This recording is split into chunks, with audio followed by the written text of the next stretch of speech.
Kayong mayayaman, makinig kayo. Umiyak kayo't maghinagpis dahil sa mga kahirapang darating sa inyo. Nabubulok na ang mga kayamanan nyo at sinisira na ng insekto ang mga damit ninyo. Itinatago nyo lang ang mga pera nyo at hindi naman napapakinabangan.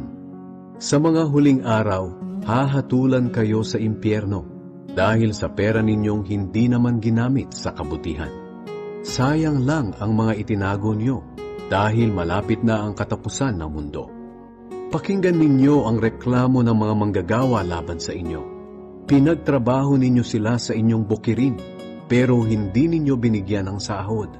Nakarating na sa Panginoong makapangyarihan ang mga hinaing nila. Namuhay kayo ng marangya at maluho sa mundong ito.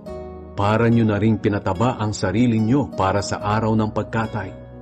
Hinatulan ninyo't ipinapatay ang mga taong walang kasalanan kahit hindi sila lumalaban sa inyo.